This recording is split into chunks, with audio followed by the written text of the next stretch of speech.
हरे कृष्ण। ज्ञानतिमिरन्धस्य ज्ञानाञ्जनशलाकया चक्षुरुन्मिलितं येन तस्मै श्रीगुरवे नमः। श्रीचैतन्यमनोभीष्टं स्थापितं येन भूतले स्वयं रूपकदा मह्यं ददाति स्वपदान्तिकम्। हे कृष्ण करुणा सिन्धु दीनबन्धु जगत्पते गोपेश गोपिकान्त राधाकान्त वृषभानुसुते देवी प्रणमामि हरिप्रिय। वाञ्छाकल्पतरुभ्यः कृपासिन्धुभ्यैव च पतितानां पावनेभ्यो वैष्णवेभ्यो नमो नमः। नमः ओं विष्णुपादाय कृष्णपृष्ठाय भूतले श्रीमते जयपताकस्वामिनिति नाम्नि नमो आचार्यपादाय निताय कृपप्रदायिने गौरगता दामदाय नगरग्रामतारिणे। नमः ओं विष्णुपादाय कृष्णपृष्ठाय भूतले श्रीमते भक्ति वेदांत स्वामिनिति नाम्नि नमस्ते सरस्वती देवी गौरवाणी प्रचारिणे निर्विशेष शून्यवादी पाश्चात्य देशतारिणे। श्री कृष्ण चैतन्य प्रभु नित्यानंद श्री अद्वैत गदाधर श्रीवास अधिक गौर भक्त वृंद।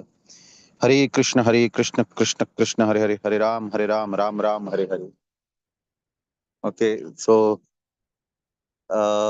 నాకు యాక్చువల్గా ఏ టాపిక్ చెప్పాలి ఆర్ ఈవెన్ టాపిక్ చెప్పేదానికి కూడా నా దగ్గర అంత నాలెడ్జ్ కూడా లేదు. సో ఒకవేళ ఏదైనా నేను మిస్టేక్స్ చేస్తే పెద్ద మనసుతో నన్ను క్షమించండి.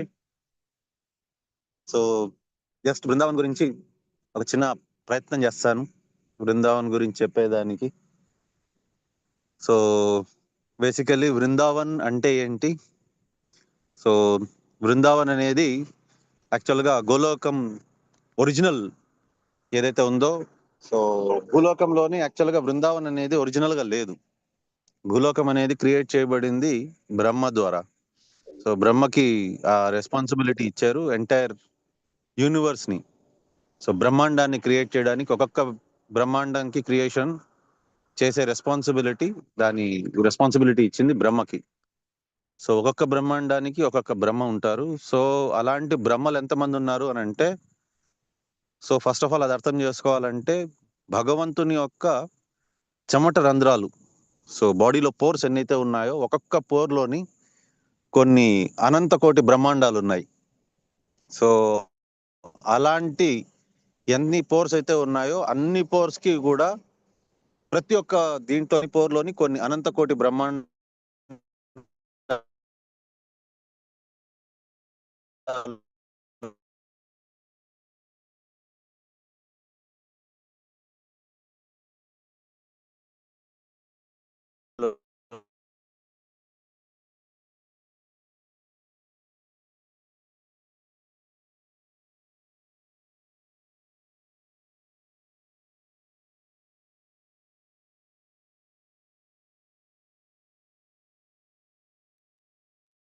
మాతాజీ ప్రభుజీ వాయిస్ వస్తుందా? లేదు ప్రభుజీ, అదే అనుకుంటున్నా నెట్ ఇష్యూ ఉందేమో మాకని. ఓకే మాతాజీ, హరే కృష్ణ.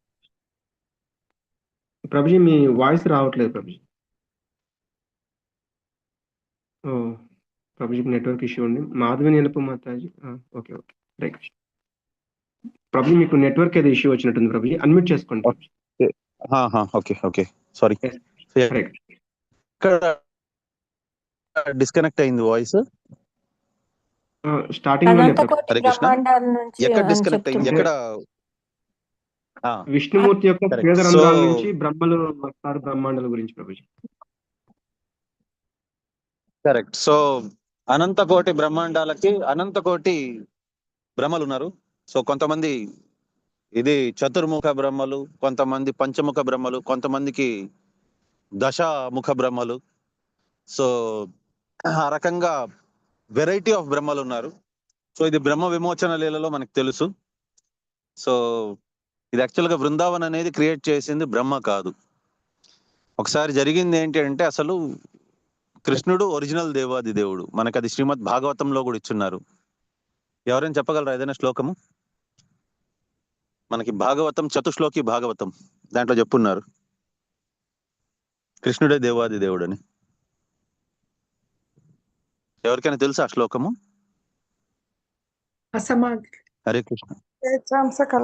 అహమేవాగ్రే నాన్యద్యత్ సదసత్పరం పశ్చాదహం చ యో వశిష్యేత తస్మ్యహం. అందరికంటే ముందు వచ్చింది కూడా కృష్ణుడే, అతనే సృష్టించారు బ్రహ్మాండం కూడా. సో ఫైనల్ గా ఏంటంటే కృష్ణుడు అతని దేవాది దేవుడు, అతను సృష్టించిన సృష్టి ఇదంతా కూడా. సో కాకపోతే మనుషులకి, జీవులకు అందరికి ఏమనిపించింది అంటే నేను ఎందుకు అధిపతిని కాలేను. సో భగవంతుని లోకంలోని ఈ స్వార్థం అనేది ఉండదు. సో స్వార్థం అనేది ఉండదు కాబట్టి అక్కడ ప్రతి ఒక్కరు కోసం కేర్ చేస్తారు. సో ఈవెన్ భగవద్గీతలో కూడా అదే చెప్పున్నారు. విద్యా వినయ సంపన్నే బ్రాహ్మణే గవి హస్తిని సునీచే స్వపాకేచ పండిత సమదర్శిన. మనమంతా కూడా వసుదేవ కుటుంబకం. సో మనందరం కూడా ఒకరికొకరు రిలేటెడ్. ఏ రకంగా రిలేటెడ్? మీరు కూడా కృష్ణుడికి దాసులు, నేను కూడా ఒరిజినల్ గా కృష్ణుడికి దాసుడిని. కానీ అనంత కోటి జన్మలుగా మనము ఇక్కడ శరీరం తీసుకుంటున్నాము. సో ఏ లోకంలోనైనా, గోలోకం తప్పించి మిగతా ఏ లోకంలోనైనా ఉండాలి అని అంటే మనం తప్పనిసరిగా ఒక శరీరం తీసుకోవాలి. సో ఈ భూలోకం అయితే మనకి ఒక స్థూల శరీరం ఉంటుంది, దాంతో పాటు ఇంకోటి సూక్ష్మ శరీరం ఉంటుంది. స్థూల శరీరంలో పంచేంద్రియాలు, పంచభూతాలు, పంచమహాభూతాలు, earth, water, fire, air, ether, భూమి, జలం, వాయు, ఆకాశం, అగ్ని. సో ఇది కాకుండా మనకి సూక్ష్మ శరీరం, మనసు, బుద్ధి, మిథ్యాహంకారం, మైండ్, ఇంటెలిజెన్స్ అండ్ ఫాల్స్ ఇగో.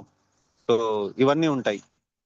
కానీ భూలోకం కాకుండా ఇతర లోకాలు అంటే మన 3 లోకాలుగా ఉంటాయి. ఒకటి ఊర్ధ్వలోకాలు, మధ్యమ లోకాలు, అధమ లోకాలు. సో గోలోకం తప్పించి మిగతా ఏ లోకంకి వెళ్ళాలన్నా సరే కూడా మనం ఒక స్థూల శరీరము పొందాలి, దాంతో పాటు మనకి సూక్ష్మ శరీరం అనేది ఉంటుంది, ప్లస్ మనం అనగా ఆత్మ. సో మన ముగ్గురం కలిసే ఉంటాము. మనం ఉంటాము, ఆత్మ ప్లస్ మనకి మిథ్యా అహంకారము, బుద్ధి మరియు మనసు, ఈ 3 కూడా ఉంటాయి మనకి. అది సూక్ష్మ రూపంలోని, ప్లస్ ఒక స్థూల శరీరం ఒకటి ఉంటుంది. సో అదే మనం నరకలోకానికి వెళ్ళామంటే యాతన శరీరం అంటారు. సో అక్కడ మనం కేవలం పనిష్మెంట్స్, అక్కడ ఏంటంటే దాని పనిష్మెంట్స్ ఎంత వచ్చినా సరే కూడా దాన్ని తట్టుకునే దానికి ఆ నొప్పిని మాత్రమే ఇస్తుంది మనకి, అంతేగాని చావు ఇవ్వదు అక్కడ. సో అదే మనకి భూలోకంలోనైతే మనకి ఒకవేళ అగ్నిలో దహింపబడ్డామని అంటే శరీరం కూడా నష్టం అయిపోతుంది. అగ్నిని తట్టుకోవాలి, ప్లస్ శరీరం నష్టం అయిపోతుంది. కానీ నరకంలో ఆ రకంగా కాదు. నరకం ఎక్కడున్నది ఎవరికైనా తెలుసా? చాలా మంది స్వర్గలోకం ఎక్కడున్నదో తెలుసు. ఎందుకనంటే మన భూలోకం పైన భూర్లోకము, భూవర్లోకము, దాని తర్వాత వచ్చేది స్వర్గలోకం.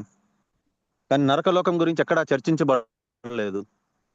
మనకి పాతాళ కింద లోకం, ఉండేది అతల వితల కుతల తలాతల కింద పాతాళ లోకాల్లో ఉంటుంది. కాదు, పాతాళ లోకంలో కాదు. మాతాజీ చెప్పారు పాతాళ లోకం కంటే కూడా కింద కిందన అండ్ క్షీర సముద్రం కంటే కొద్దిగా పైన. పాతాళ లోకం కిందన, క్షీర సముద్రానికి పైన, అక్కడ పితృలోకం అంటారు. దానికి అధిపతి ఎవరు? పితృలోకంకి మరియమ్ముడు ప్రభుజీ. యముడు, యమధర్మరాజు. సో అతనిది ఆ లోకము. సో దాన్నే నరకలోకం అంటారు. సో ఆ నరకలోకంలోని ఎవరిని పంపిస్తారు? ఎవరైతే వికర్మలు చేస్తూ ఉంటారో, ఎవరికైతే వాళ్ళు కరెక్ట్ చేయగలరో వాళ్ళని. వికర్మలు చేశారు బట్ వాళ్ళని కరెక్ట్ చేయొచ్చు. ఇప్పుడు స్కూల్లోని కూడా ఎవరైనా తప్పులు చేస్తున్నారు, మిస్టేక్స్ చేస్తున్నారు, వాళ్ళకి పనిష్మెంట్ ఇస్తారు. కానీ అదే ఆ మనిషి కరెక్టే, ఇంకా వాళ్ళని చేయలేము అన్నట్టుగా ఉంటే వాళ్ళని ఫెయిల్ చేస్తారు. అదే క్లాస్లోని కానీ డిమోషన్ అంటారు, తక్కువ క్లాస్కి పంపించేస్తారు. సో మనకి జీవులు ఎవరినైతే కరెక్ట్ చేయగలరో కానీ వాళ్ళు కరెక్ట్ అవ్వటం లేదు అని అంటే వాళ్ళని నరక లోకాలకు పంపించి వాళ్ళకి అక్కడ పనిష్మెంట్ దొరుకుతుంది. పనిష్మెంట్ అయిపోయినాక మళ్ళీ వాళ్ళు భూలోకానికి వస్తారు. కానీ ఎవరినైతే కరెక్ట్ చేయలేమో వాళ్ళకి మళ్ళీ అధమ లోకాలు అంటే అధమ జన్మలు, లైక్ వాళ్ళకి క్రిమికీటకాలు కానీ, లేకపోయిందా వాళ్ళకి ఇతర పశువు జన్మలు కానీ, లేకపోయిందా వాళ్ళకి చెట్టు ఆ రకంగా వాళ్ళకి జన్మలు వస్తాయి. భగవద్గీతలో దీని గురించి కూడా శ్లోకం చెప్పున్నారు. ఒక్కొక్కరికి ఒక్కొక్క రకంగా మాయ అనేది కమ్ముకొని ఉంటుంది. ఎవరికైనా తెలుసా ఆ శ్లోకము? ఒక్కొక్క యోనిలోని ఒక్కొక్క రకంగా మాయ అనేది కమ్ముకొని ఉంటుంది. ధ్రుమేన వ్రియతే వహ్నిర్ యథాదర్శో మలేన చ యథోల్బేన వృతో గర్భ తథానే తేదమామృతం. సో మానవ జన్మలోని వాళ్ళకి ఎలా ఉంటుంది అని అంటే, సో 3 రకాల యోనిల్లో అని చెప్పున్నారు. సో బేసికలీ మానవ జన్మలోని ఏంటి అని అంటే మనకి ధ్రుమేన వ్రియతే వహ్నిర్. సో పొగ ఏ రకంగా అయితే అగ్నిని కమ్ముకొని ఉంటుందో, అక్కడ పొగ ఉన్నది అని అంటే మనం ఈజీగానే అగ్నిని ప్రజ్వలించవచ్చు. మళ్ళీ కొద్దిగా విసనకర్రతోని మనం వీచినా లేకపోతే కొద్దిగా ఊదితే అది అగ్ని ప్రజ్వలించేస్తుంది, మళ్ళీ పొగ అనేది పోతుంది. సో అదే రకంగా మానవ జన్మలో ఏంటి అని అంటే జీవులకి మాయ అనేది అంత ఎక్కువ కమ్ముకొని ఉండదు, కొద్దిగానే ఉంటుంది మాయ. కానీ యథాదర్శో మలేన చ నెక్స్ట్ వస్తుంది మిగతా యోనులు, పశువు యోని వాటిలోని ఏంటి అని అంటే ఏ రకంగా అయితే అద్దం మీద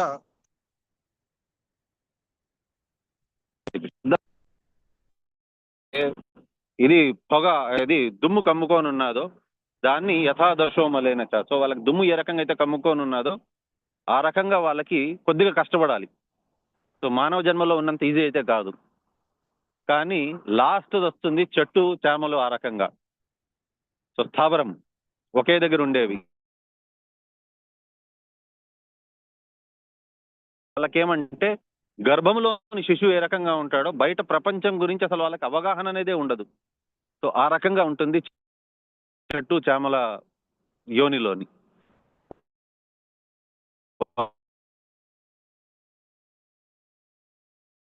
వాళ్ళకి బాగా ఎక్కువగా వాళ్ళకి మాత్రమే దీంట్లో పంపిస్తారు నరకలోకానికి.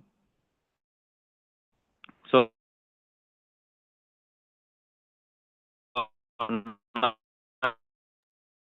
మిట్లైట్ అయిపోతుంది వాయిస్ వాయిస్ మళ్ళీ బ్రేక్ ప్రభుజీ. అవుతుంది ప్రభుజీ. ఇప్పటి నుంచే ప్రభుజీ, ఒక 1 మినిట్ ముందు నుంచి బ్రేక్ అవుతుంది.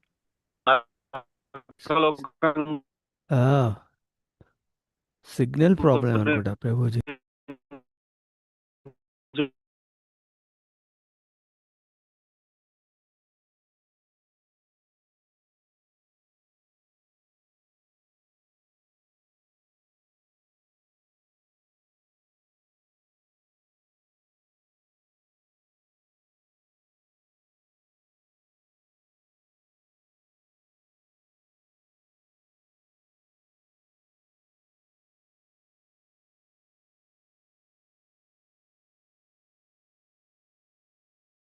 హరే హరే కృష్ణ కృష్ణ, ప్రభుజీ. సారీ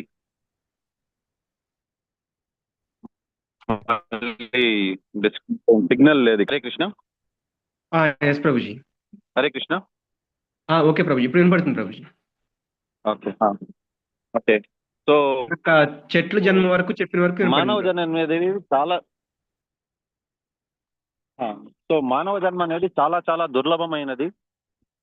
సో మనిషి ఒకవేళ మానవ జన్మ వచ్చి దాని తర్వాత అతను సద్వినియోగపరచుకోలేకపోయారు అని అంటే అది చాలా చాలా అది వాళ్ళ చేతులతోనే వాళ్ళు ఇది చేసుకున్నట్టుగా దాన్నే ఆత్మహ అంటారు.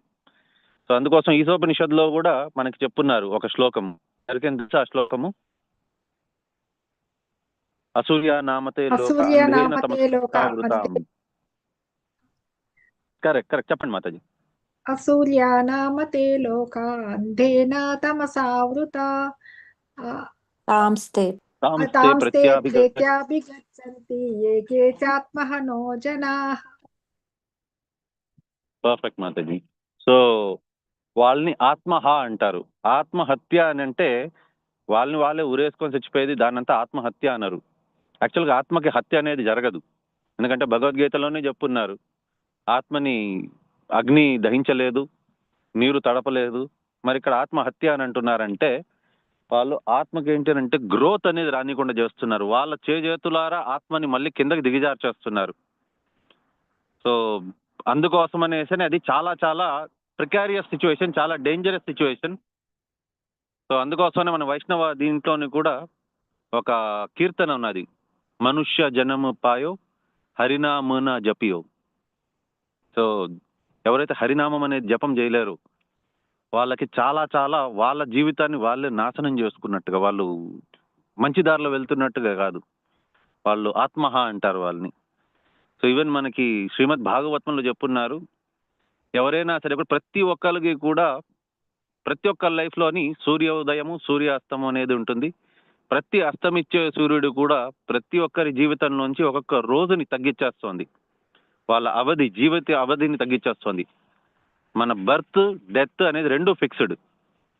సో మనిషి ఎంత బాగా జీవించాడు అని చాలా కాలం మనం వింటాము. కొంతమంది డబ్బు వాళ్ళు లైక్ ఇలాన్ మస్క్ అలాంటి వాళ్ళని మీరు ఎవరైనా విన్నట్టయితే వాళ్ళు చాలా మంది చెప్పేది, అబ్బా ఏం బ్రతికారా వాళ్ళు, ఏం బ్రతుకు వాళ్ళది అని, ఏం లైఫ్ వాళ్ళది అని. కానీ లైఫ్ అనేది ఇట్స్ నాట్ ఎన్ ఈవెంట్, ఒక రోజు ఒక క్షణం అనేది కాదు. వాళ్ళు చాలా వాళ్ళు డబ్బులు సంపాదించిన సందర్భాలు ఉన్నాయి, డబ్బులు పోగొట్టుకొని రోడ్డు మీద వచ్చేసిన సందర్భాలు ఉన్నాయి. కాకపోతే మనుషులు గుర్తుపెట్టుకునేది ఏంటి అని అంటే ఎప్పుడు బాగా ఎంజాయ్ చేశాడు అనేదే దాన్నే వాళ్ళు లెక్క వేసుకుంటారు.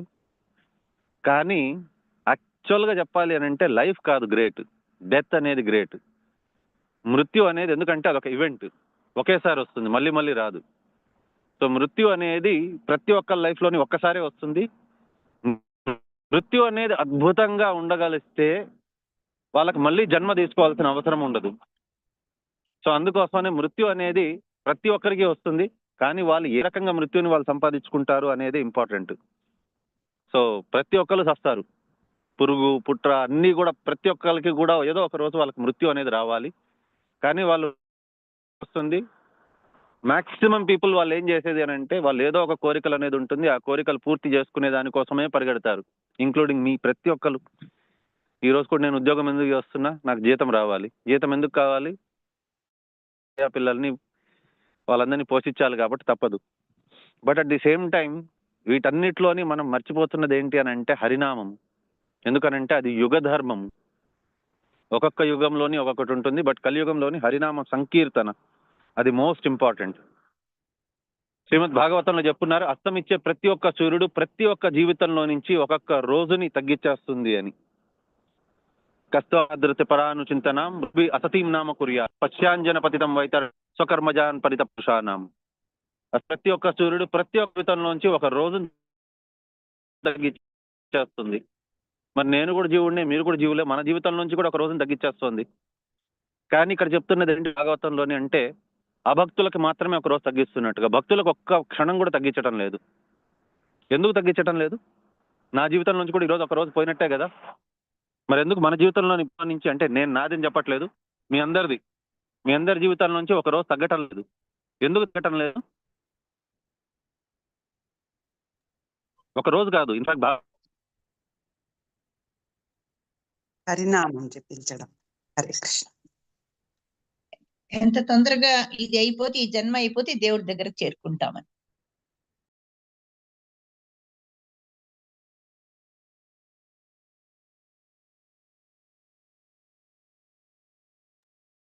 ప్రభుజీ మీ వాయిస్ మళ్ళీ బ్రేక్ నెట్ డిస్కనెక్ట్ స్టక్ అయింది. అయినట్టుంది. Yes.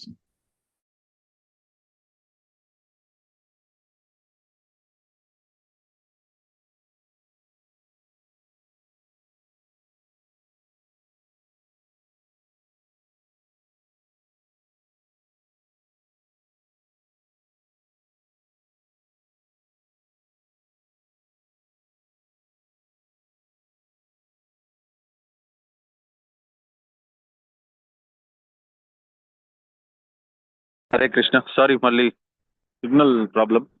వినిపిస్తుందా ప్రభుజీ వాయిస్? ఇప్పుడు వినిపిస్తుంది ప్రభుజీ. ఓకే.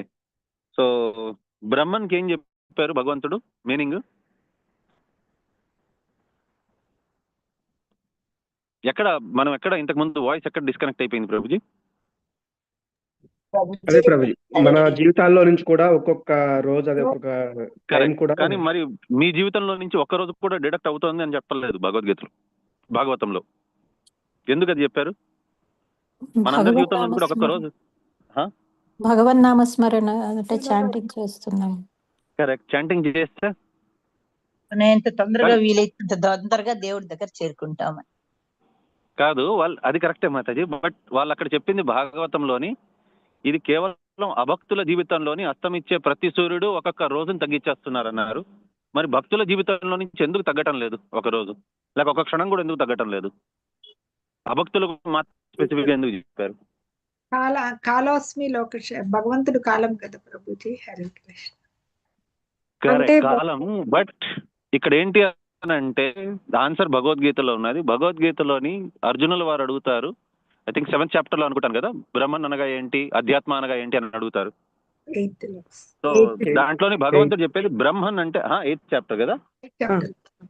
సో దాంట్లో అడిగినప్పుడు భగవంతుడు చెప్తారు బ్రహ్మన్ అంటే ఏంటి అని అంటే ఎవరైతే జీవుడు తెలుసుకుంటారో నేను ఆత్మని, నేను శరీరాన్ని కాదు, అది కూడా ఎటువంటి ఆత్మ, అవినాశి అయిన ఆత్మ, నేను అనాది కాలం నుంచి సనాతన కాలం దాకా నేనున్నాను అని ఎవరైతే తెలుసుకుంటారో వాళ్ళు బ్రహ్మన్ అంటే బ్రహ్మ జ్ఞానాన్ని పొందినట్టుగా అని. అందుకోసం భగవద్గీత ప్రతి ఒక్క అధ్యాయం అయిపోయినాక ఎవరైతే శ్లోకాలు చదువుతారో, సో ఇది శ్రీ భగవద్గీత, సో దాంట్లో చెప్తారనమాట, ఇది ఏంటి బ్రహ్మ విద్యాయే యోగ శాస్త్రే శ్రీ కృష్ణార్జున సంవాదే అని.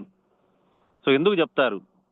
ఎందుకనంటే ప్రతి అధ్యాయంలోని బ్రహ్మజ్ఞానం అనేది ఉన్నది. ఎవరైతే ఇది తెలుసుకుంటారో, నేను ఆత్మని, అది కూడా అవినాశి అయిన ఆత్మని, నాకు మృత్యు లేదు, నాకు పుట్టుక లేదు అని ఎవరైతే తెలుసుకుంటారో వాళ్ళు అవినాశి, అండ్ వాళ్ళ ఆత్మస్వరూపులు, అండ్ వాళ్ళకి అవినాశి వాళ్ళు అనే విషయాన్ని తెలుసుకుంటారు. కాబట్టి ఒకవేళ మీరందరూ ఎప్పుడైతే తెలుసుకున్నారో దేవాది దేవుడు కృష్ణుడు అండ్ మీరు అవినాశి అయిన ఆత్మ, అవినాశి అయిన ఆత్మ అని తెలుసుకోవడం అనేది ఫస్ట్ లాక్.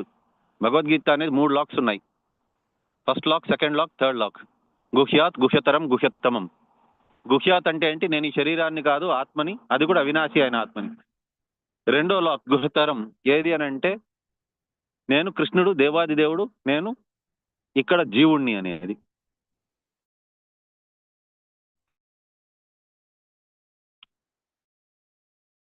అండ్ అతని యొక్క దాసుణ్ణి. సో అతని యొక్క నామస్మరణ ప్రతిరోజు నేను చేయాలి, జపం నేను చేయాలి.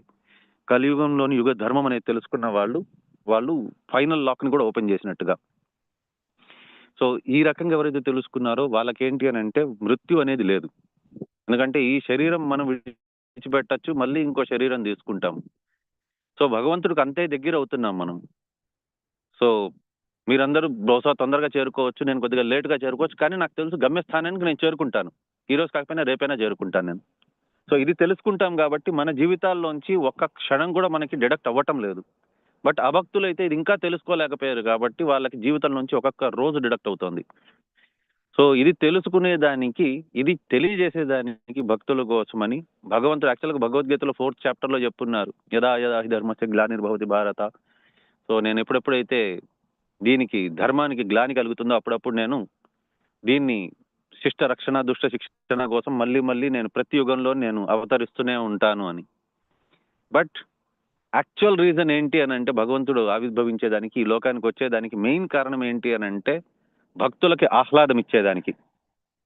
సో భక్తులకు ఆహ్లాదం ఇచ్చేదాని కోసం మాత్రమే భగవంతుడు వస్తారు. బట్ అదర్వైజ్ దుష్ట శిక్షణ కోసం భగవంతుడు అవసరం లేదు.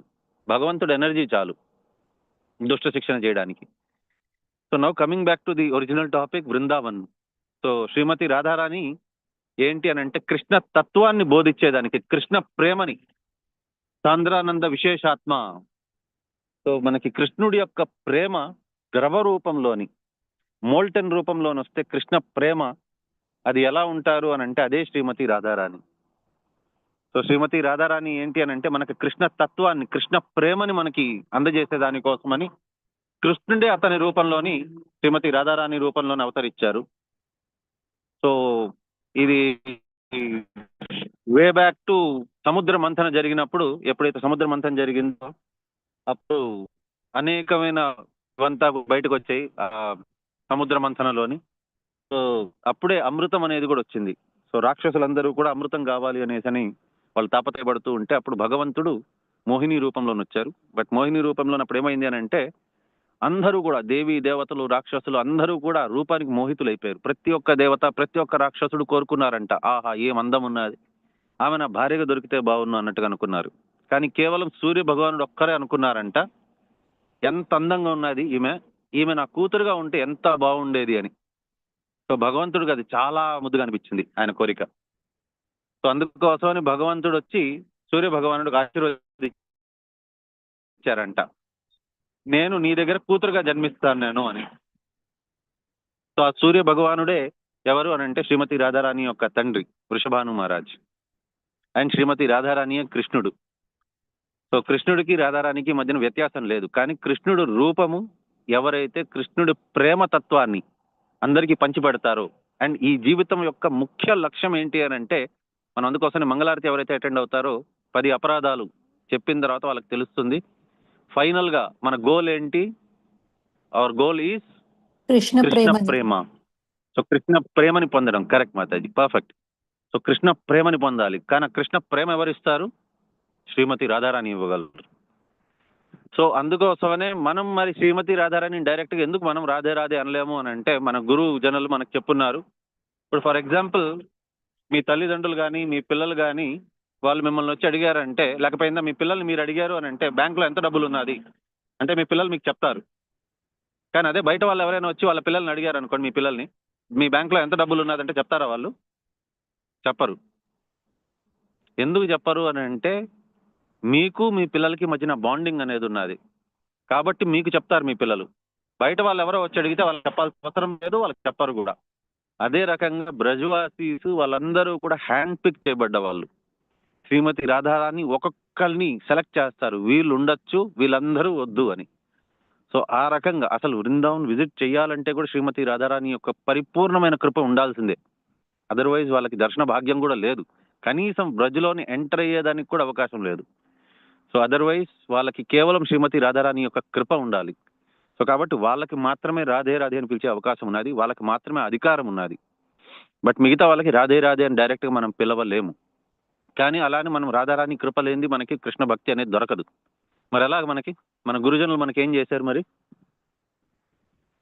ఈవెన్ శ్రీమద్ భాగవతంలో కూడా ఉన్నది, సత్యం సత్యం పునః సత్యం సత్యమేవ పునః పునః బినారాధ ప్రసాదేన మత్ ప్రసాద న లభ్యతే.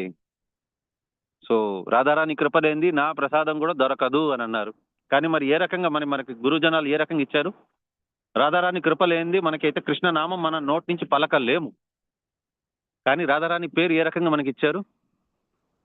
హరే కృష్ణ హరే హరే కృష్ణ హరే హరే అని హరే కృష్ణ అనేది రామ రామ రామ హరే అంటే శ్రీమతి రాధారాణి అక్కడ.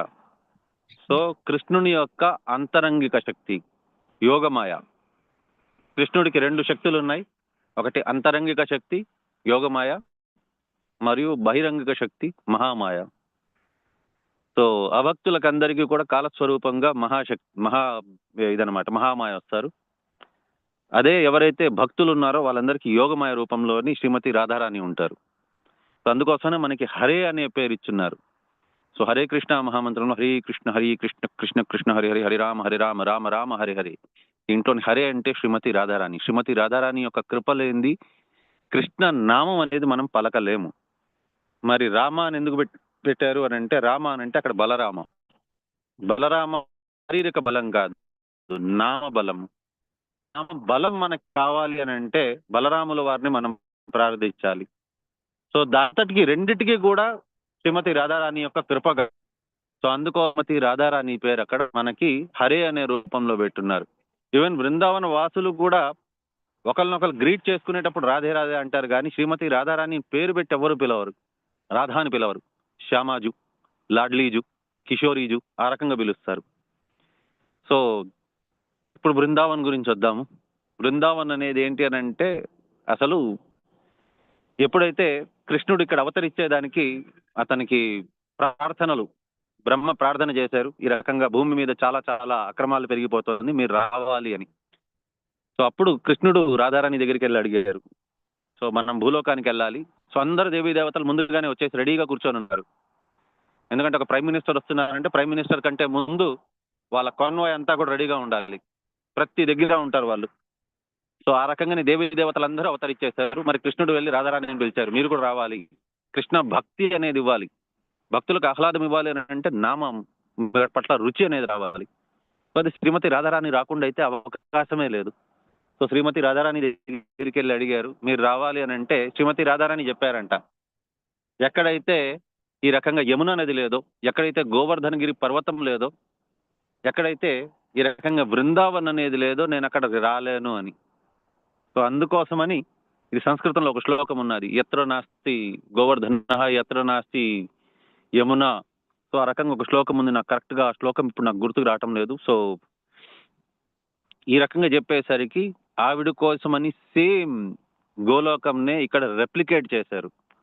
సో గోలోకం యొక్క రెప్లికేషనే మనకి మాయాపూర్ అండ్ బృందావన్. సో అదంతా కూడా కేవలం అంటే కేవలం శ్రీమతి రాధారాణి ప్లేస్. అక్కడికి బయట వాళ్ళు ఎవరికి కూడా ప్రవేశం అనేది వర్జితం అది. సో అక్కడేముంటుంది అంటే కేవలం ఆనందము, భయము, శోకము అనేది అక్కడ ఉండదు. సో అందుకోసం ఆది శంకరాచార్యుల వారు కూడా చెప్పున్నారనమాట, గీతాశాస్త్రం ఇదం పుణ్యం యః పఠేత్ ప్రయతః పుమాన్ విష్ణుపాదం అవాప్నోతి భయ శోకాది వర్జిత. భగవద్గీత అనేది కేవలం ఏకైక పుస్తకం, దేన్నైతే మనం తెలుసుకొని భగవద్ ధామానికి చేరుకోవచ్చు. మరి అక్కడికి వస్తే ఏమవుతుంది అంటే ప్రయోజన కూడా కావాలి. సో అక్కడ ఏంటి అని అంటే ఆనందం మాత్రమే ఉంటుంది, భయము శోకము అనేది అక్కడ ఉండదు. మరి బృందావన్కి వెళ్ళాలి అని అంటే ఇది నేను చాలాసార్లు చెప్పున్నాను, బట్ అది ఎన్నిసార్లు చెప్పినా సరే కూడా భగవద్గీత కానీ భగవంతుడి గురించి కానీ లేకపోయిందా బృందావన్ గురించి కానీ ఎన్నిసార్లు చెప్పినా మళ్ళీ చెప్పాలనిపిస్తుంది. కానీ దానికంటే ఎక్కువ ఎన్నిసార్లు వినినా సరే కూడా మళ్ళీ మళ్ళీ వినాలనిపిస్తుంది, ఎందుకంటే బృందావన్ నామమే అలాంటిది. సో ఈవెన్ ఇంద్రేష్ మహారాజ్ అనేసి అతను కూడా గొప్ప భక్తులు, అతను కూడా కీర్తనలో రాశారు, శ్యామ హృదయ కమల సో ప్రకటో శ్యామ హృదయ కో భాయో బృందావన్ ప్యారో బృందావన్ శ్రీ బృందావన్ మారో బృందావన్. సో ఇది నా బృందావనం, నా యొక్క భగవంతుని యొక్క స్పేస్ ఇది. సో కాబట్టి ఇది ఎక్కడి నుంచి వచ్చింది, శ్యామ హృదయ కమలతో ప్రకటో, ఆ హృదయ కమలం. సో శ్యామ అంటే శ్రీమతి రాధారాణి, శ్రీమతి రాధారాణి యొక్క హృదయ కమలం నుంచి ఇది ప్రకటమైంది ఇది. అండ్ ఇది ఎలా ఉన్నది, శ్యామ హృదయకో భాయో, కృష్ణుడికి భలే భావిచ్చేసింది ఇది, కృష్ణుడికి అందరికంటే కూడా అద్భుతంగా అనిపించింది ఇది. సో అంత గొప్ప ఊరు, అంత గొప్ప లొకేషన్ బృందావన్. సో అంత గొప్ప ప్లేస్ బృందావన్. ఇది మామూలు బృందావన్ కాదు, ఇది మామూలు ప్లేస్ కాదు ఇది. సో ఇక్కడికి వెళ్ళాలి అని అంటే ఎన్నో ఎన్నో జన్మల నుంచి కఠోరమైన తపస్సు చేసుంటారు మీరందరూ కూడా. బృందావన్ పేరు వినాలన్నా, చెప్పాలన్నా, అక్కడికి విజిట్ చేయాలన్నా, లేక మాయాపూర్కి విజిట్ చేయాలన్నా, దాని అంతటికీ కూడా కృష్ణుడి నామం జపం చేయాలన్నా, సో ఇవంతా చేయాలని అంటే ఎన్నో ఎన్నో జన్మలు మీరంతా కూడా, మనమంతా రిపీటర్సే. ఎందుకనంటే ఆల్రెడీ చెప్పున్నారు, అనంత కోటి వైష్ణవ బృందికి జయహో అని. వాళ్ళు వైష్ణవ జనులు ఎక్కడున్నారు, ఇన్ఫాక్ట్ మనకు భగవద్గీతలోనే చెప్పున్నారు, అక్షర పరబ్రహ్మ యోగంలోని. సో 2 రకాల జీవులు ఉన్నారు, క్షరులు మరియు అక్షరులు. క్షరులు అంటే ఎవరు, ఎవరైతే ఫాలబుల్, నాలాంటి వాళ్ళు పాపం చేసుకుంటారు, మళ్ళీ శిక్షను అనుభవిస్తారు, మళ్ళీ పాపం చేస్తాము. ఇంకో రకం ఉన్నారు అక్షరులు, అంటే వాళ్ళు తెలుసుకున్నారు వాళ్ళ పాపాన్ని, భగవంతుడిని ఆశ్రయించారు, మళ్ళీ భగవద్ధామానికి చేరుకున్నారు. వాళ్ళందరూ గోలోకంలో ఉన్నారు. సో అక్షరులందరూ భగవద్ధామానికి చేరుకున్నారు. క్షరులందరూ మనం రిపీటర్స్ అనమాట. మల్టిపుల్ ఎగ్జామ్స్ రాస్తున్నాం, ఫెయిల్ అయిపోతున్నాం, మళ్ళీ ఎగ్జామ్ రాస్తున్నాం. సో ఇప్పటికైనా కనీసం తెలుసుకొని పాస్ అయ్యేదానికి ప్రయత్నించే వాళ్ళు ఇంటెలిజెంట్ సెట్ ఆఫ్ పీపుల్. కానీ ఇప్పటికీ పాస్ అవ్వలేదు అని అంటే వాళ్ళు మళ్ళీ రిపీట్ అవ్వాలి ఎగ్జామ్స్. కానీ ఒకటి, కృష్ణ భక్తి అనేది ఎటువంటిది అని అంటే ఎక్కడైతే మనం ఎండ్ చేసామో మళ్ళీ అక్కడి నుంచే మనం స్టార్ట్ చేస్తాం. 6వ అధ్యాయంలో ఉన్నది. సో ఎక్కడైతే భక్తులు ఒకసారైనా నామ జపం చేశారు అని అంటే వాళ్ళు ఎక్కడైతే ఎండ్ చేస్తారో వచ్చే జన్మలో మళ్ళీ అక్కడి నుంచే స్టార్ట్ చేస్తారు. వాళ్ళకి క్షీణం అయిపోదు వాళ్ళు చేసిన భక్తి. సో వాళ్ళు వచ్చే జన్మలోని భక్తుల ఇంట్లో పుడతారు, లేకపోతే సంపన్నమైన కుటుంబంలో పుడతారు. సో కానీ అన్నిటికంటే ఉత్తమమైనది భక్తుల ఇంట్లో పుట్టడం, భక్తుడిగా పుట్టడం. సో బృందావన్కి వెళ్ళాలి అని అంటే ఫైనల్గా బృందావన్కి వెళ్ళగలిచారు అని అంటే లాస్ట్ టైం కూడా మనం డిస్కస్ చేసుకున్నాం, ఎటువంటి వారు బృందావన్, గోలోక బృందావన్ చేరుకుంటారు. సో ఒకటి, జన్మ బృందావన్లో తీసుకున్నారు కానీ మృత్యు ఇంకెక్కడో జరిగింది, వాళ్ళు కూడా బృందావన్కి చేరుకుంటారు. ఆర్ వాళ్ళు పుట్టింది ఎక్కడో పుట్టారు కానీ మృత్యు మాత్రం బృందావన్లో జరిగింది, వాళ్ళు కూడా గోలోకానికి చేరుకుంటారు. ఆర్ అట్లీస్ట్ ఎవరైనా భక్తుడు, బృందావన్ భక్తుడు ఆర్ భగవంతుడు భక్తుడు ఎవరైనా వచ్చి వాళ్ళతోని వాళ్ళ శరీరాన్ని దహన సంస్కారాలు ఉన్నారు అంటే వాళ్ళు కూడా భగవద్ధామానికి చేరుకుంటారు. సో దీన్నంతా కూడా చాలా క్లుప్తంగా మనకి హిస్ గ్రేస్ రూప గోస్వామి మనకి దీంట్లోని చెప్పేస్తున్నారు. 5 పొటెంట్ ఫార్మ్స్. ఏవేవో 5 పొటెంట్ ఫార్మ్స్? భక్తి రసామృత సింధు, నెక్టర్ ఆఫ్ డివోషన్ లో చెప్పున్నారు. శ్రీ విగ్రహారాధన, హరే కృష్ణ మహామంత్ర జపము, భాగవత పఠనము, భక్తుల సేవనము, నివాసం, yes, ధామంలో నివాసం. మథురావాసము. yes, సో ఈ 5 ప్రకారాలుగా మనం భగవంతుడి ధామానికి నిత్యం మనం చేరుకునేయచ్చు, ఒరిజినల్ భగవద్ధామానికి చేరుకోవచ్చు. సో కానీ బృందావన్కి వచ్చేది కూడా దానికి కూడా కొన్ని నియమాలు ఉన్నాయి. సో ఫస్ట్ థింగ్ ఈజ్, మనం ఎవరినైతే గురు మహారాజ్గా భావిస్తున్నామో, ఆల్రెడీ ఇనిషియేటెడ్ అయ్యారంటే ఎవరికైతే మీ గురువు ఉన్నారో వాళ్ళది పర్మిషన్ ఫస్ట్ తీసుకోవాలి ఇంట్లోనే మానసికంగా. గురు మహారాజ్, నేను ఈ రకంగా బృందావన్కి వెళ్ళాలనుకుంటున్నాను, దయచేసి నాకు ఆశీర్వదించండి, అని చెప్పని ఫస్ట్ పర్మిషన్ తీసుకోవాలి. సో అతని పర్మిషన్ లేనిది కాదు. సో నెక్స్ట్ శ్రీమతి రాధారాణి యొక్క పర్మిషన్. సో గురు మహారాజ్ పర్మిషన్ వచ్చేసిందంటే శ్రీమతి రాధారాణి యొక్క పర్మిషన్ వచ్చేసినట్టే. సో అక్కడికి వెళ్ళిన తర్వాత ఫస్ట్ మనం చేయాల్సింది కొంతమందిని మనం ఖచ్చితంగా మనము వాళ్ళ ఆశీర్వాదం తీసుకోవాలి. ఫస్ట్ రజ్ అంటే ఆ బ్రజ్ యొక్క మట్టి, ఆ మట్టి యొక్క ఇది మనం తీసుకోవాలి. సెకండ్ మనం తీసుకోవాల్సిన ఆశీర్వాదము అక్కడ కుంజ్ అంటే మొక్కలు. సో బృందావన్ యొక్క మొక్కల్ని మనము మొక్కాల్సింది ఉంటుంది. సో థర్డ్ థింగ్ ఈజ్ అక్కడ యమునా నదికి నమస్కారం పెట్టుకోవాలి. ఫోర్త్ ఈజ్ మనం ఎవరైనా బ్రజవాసీల యొక్క ఆశీర్వాదం తీసుకోవాలి. నెక్స్ట్ ఫిఫ్త్ ఎవరు అని అంటే గోపేశ్వర్ మహాదేవ్. ఎందుకనంటే ఇది ఆల్రెడీ ఒక స్టోరీ ఉన్నది. సో భగవంతుడు యాక్చువల్గా భగవంతుని యొక్క పరమ శిష్యుడు ఎవరు అని అంటే వైష్ణవానాం యథా శంభో. సో శివుడు అందరికంటే పెద్ద భక్తుడు. సో ఒకసారి ఏమవుతుందనంటే పార్వతీదేవి అంటారనమాట, మీరు అందరికీ మీరు ప్రసాదిస్తున్నారు కానీ మనకంటూ ఏ ప్లేస్ లేదు అని అంటే అతను సృష్టిస్తారనమాట కాశీని. సో కాశీ వాళ్ళ ప్లేస్ అది. సో అక్కడికి వెళ్ళిన తర్వాత ఫైనల్ గా కాశీ నరేష్ అతను అక్కడ అధిపతి అనమాట. అంటే అతను చూసుకుంటారు కాశీని, పరిరక్షణ అతను చూసుకుంటారు. సో ఒకసారి ఏమవుతుందంటే కృష్ణుడి యొక్క బహరూపియ అంటే పౌండ్రికుడు అతనేంటి అని అంటే అతనే కృష్ణుడిలాగా వేషం వేసుకొని అతనే కృష్ణుడు అని చెప్పుకుంటూ తిరుగుతూ ఉంటారనమాట. సో ఆయన కృష్ణుడి దగ్గరికి వచ్చి చెప్తారనమాట, నా యొక్క సుదర్శన చక్రాన్ని నువ్వు తీసుకున్నావు, నేను ఒరిజినల్ కృష్ణుడిని అని. సో అయితే కృష్ణుడి సుదర్శన చక్రాన్ని వదిలేస్తారు. సో అది వెళ్ళి పౌండ్రికుడి యొక్క మెడని తెంచేస్తుంది అనమాట. సో దానికంటే ముందు పౌండ్రికుడు కాశీ నరేష్ ని ప్రాధేయపడతాడనమాట. సో కృష్ణుడికి అగేన్స్ట్ గా యుద్ధం చెయ్యాలి, నువ్వు నన్ను ఒకవేళ సమ్మరించేదానికి వచ్చారు అని అంటే నువ్వు నా కోసం యుద్ధం చేయాలి అని. సో కాశీ నరేష్ ఒప్పుకునేస్తారు. సో కాశీ నరేష్ కూడా యుద్ధం చేస్తారనమాట కృష్ణుడికి వ్యతిరేకంగా. సో కృష్ణుడు అతన్ని కూడా సంహరించేస్తారు. సో కాశీ నరేష్ యొక్క పుత్రుడు వచ్చి శివుణ్ణి ప్రార్థిస్తాడు, మీ యొక్క స్థలాన్ని పరిరక్షిస్తున్నది మా తండ్రి గారు, మరి అతనికి మీరు సహాయపడాలి అని అంటే సరే ఓకే సహాయపడతానంటారు. సో శివుడు భోలాశంకరుడు, ఆయన ఇంకేమీ మాట్లాడకుండా డైరెక్ట్ గా యుద్ధానికి దిగిపోతారనమాట కృష్ణుడికి. సో ఫైనల్ గా కృష్ణుడు ఏం చేస్తారంటే ఈవెన్ శివుడి మీద కూడా తన సుదర్శన చక్రాన్ని విడిచిపెట్టేస్తారు. విడిచిపెట్టేసరికి శివుడు వచ్చి పాదాల మీద పడిపోతారు. అదేంటి స్వామి మీరు నా మీదే సుదర్శన చక్రం వేసేస్తున్నారేంటి, ఎందుకు అలా చేస్తున్నారంటే అప్పుడు కృష్ణుడు అడుగుతారు, నువ్వెందుకు ఇలా చేస్తున్నావు, నా పరమ భక్తుడు అయింది నాతోనే ఎందుకు యుద్ధం చేస్తున్నావు నువ్వు అంటే, సరే నన్ను క్షమించండి, ఏదో నేను అతనికి భోలాశంకరుణ్ణి కదా ఏదో ఇచ్చేసాను ఆయనకి ప్రామిస్, నా వల్ల తప్పు అయిపోయింది క్షమించండి, ఇంకెప్పుడు అలా చేయను అంటే సరే క్షమించేను అని సుదర్శన చక్రాన్ని మళ్ళీ తిరిగి తీసుకునేస్తారు. కాకపోతే శివుడికి ఏంటంటే పశ్చాత్తాపంలోనే ఆయన ఇదైపోతూ ఉంటారు, నేను ఇంత పెద్ద అపరాధం ఎలా చేసేసాను, నాకు ఏదో ఒక మీనియల్ జాబ్ ఇవ్వండి, చాలా చిన్న ఉద్యోగం ఏదో ఒకటి, సో దట్ నా గర్వం అణిగిపోయేలాగా. సో గర్వం అణిగిపోయేలాంటిది ఏదో ఒకటి నాకు పోస్ట్ ఇవ్వండి, సో నేను మీ ద్వారపాలకుడిలాగా ఉంటాను, నేను మీరు ఎక్కడెక్కడైతే ఉంటారో దాని అన్నిటికీ కూడా నేను ద్వారపాలకుడిలాగా ఉండాలనుకుంటున్నాను అంటే సరే ఓకే. సో ఆ వరం ఇచ్చేస్తారు. సో అందుకోసమే మీరు చూసారు అని అంటే ఎక్కడెక్కడ విష్ణు ఆలయాలు ఉంటాయో దానికి పక్కనే ద్వారపాలకుడిలాగా శివుడి గుడి ఉంటుంది. సో బృందావన్కి గోపేశ్వర్ మహాదేవ్, పూరికి భువనేశ్వర్ మహాదేవ్, తిరుపతికి కాళహస్తీశ్వర మహాదేవ్. సో ఈ రకంగా ప్రతి దానికి కూడా ప్రతి ఒక్క దగ్గర కూడా భగవంతుడికి ద్వారపాలకుడిలాగా అక్కడ శివుడు ఉంటారు. సో శివుడి యొక్క దర్శనం అక్కడ గోపేశ్వర్ మహాదేవ్, ఈవెన్ శివుడికి కూడా అక్కడ ఆజ్ఞ లేదు, డైరెక్ట్ గా శివ రూపంలోనే ఆయన వచ్చి దర్శనం చేసుకునేదానికి లేదు. అక్కడ గోపికలు చెప్తారు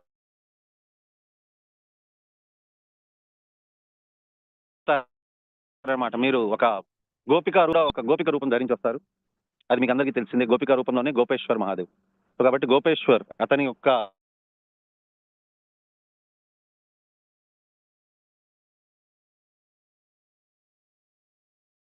కృప కూడా మనకు కావాలి. అండ్ అది శ్రీల ప్రభుపాదుల వారిది కూడా ఉన్నది, అది అతన్ని కూడా ఆశీర్వాదం తీసుకోవాలి. అండ్ శ్రీల ప్రభుపాదుల వారికి ఆశీర్వాదం ఇచ్చిన వాళ్ళు ఎవరు, ఇస్కాన్ని సంస్థాపిస్తారు ఇదంతా అని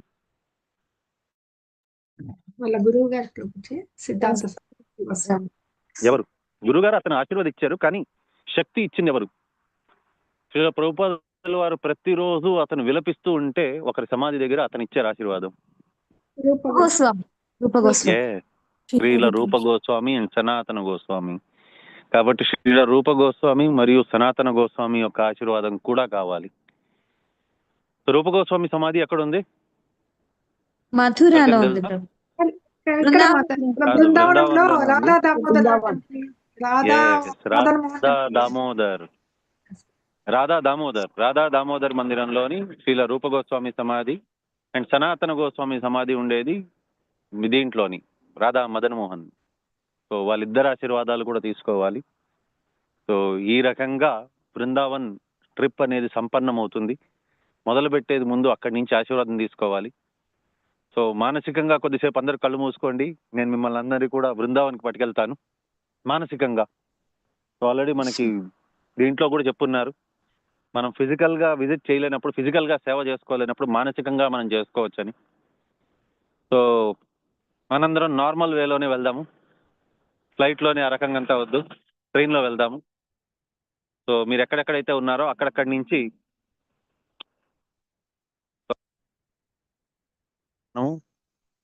బృందావన్కి వెళ్ళాలంటే మనం వెళ్ళాల్సింది ఫస్ట్ మథురా జంక్షన్ లో దిగాలి.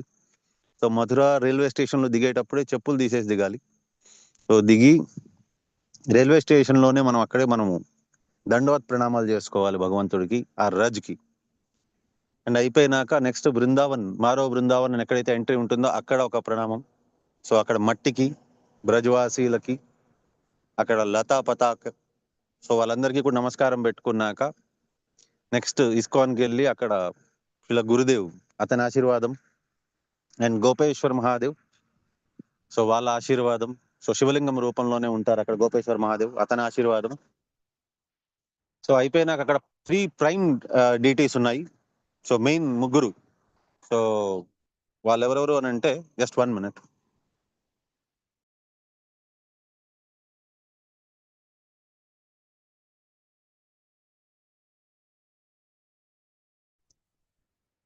సో అక్కడ ప్రైమరీ డీస్ ముగ్గురు ఉన్నారు. సో ఎవరెవరు అంటే శ్రీ గోవింద, గోపీనాథ్ అండ్ మదన్ మోహన్. సో ముగ్గురు ప్రైమరీ అన్నమాట.